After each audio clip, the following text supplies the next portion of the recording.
मीरगंज। सजली सवरल रूपवा केकरा के देखैबू,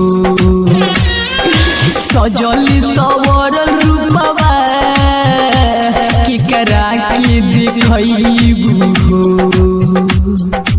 असही दीवाना के घरवा में पिटवैबू हो,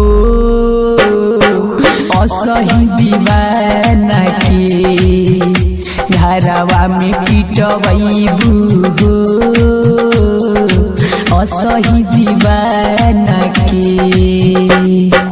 सजली सवरल रूपवा केकरा के देखैबू हो। डीजे अमित राज।